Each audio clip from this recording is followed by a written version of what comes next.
my mind, and hopefully we can get to the study. If we truly believe this was truth in reality, that the Christ is around the corner, there would be no sacrifice too dear for us not to make. I don't care what it is.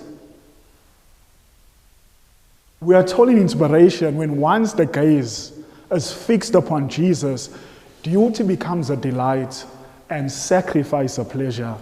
When sacrifice becomes hard for us, when we can see the crisis is near, but sacrifice is hard. Like the more closer we come to the crisis, the more I don't know what happens to us.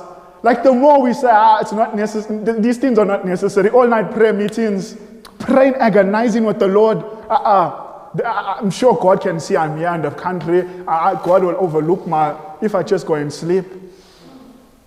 God will be merciful to me. Friends, we are told because Peter slept that led him to deny Jesus Christ. And she says the sleeping disciples in volume 2 represents a sleeping church when the day of God is so near at hand. Friends, you know how terrible it is to sleep in the midst of a crisis. Imagine all of a sudden South Africa comes, boom. And South Africa, every news channel in South Africa tells you know what? Something terrible is about to hit Greytown. A storm is coming. Actually, they tell you a hurricane is coming.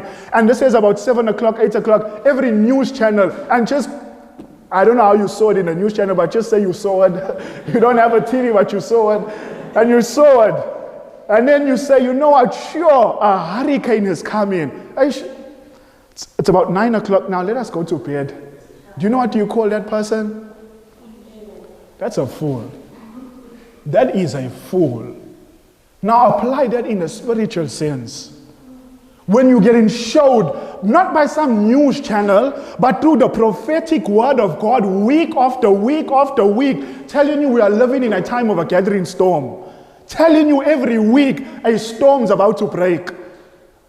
And then when it's time for us to prepare for that storm, Lord, I can't do it. And we say we are preparing for the crisis.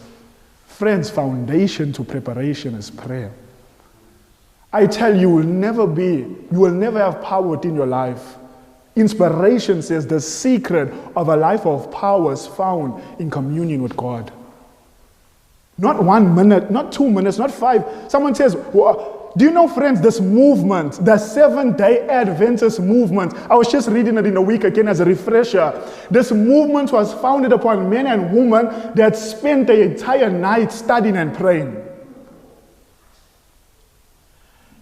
She says the only time that they stopped the study, was when brethren's views were clashing. That's the only time. They never stopped because they were tired. She says no, they only stopped when their views were clashing and they were not moving forward. And then everyone would have to go home and humble their hearts.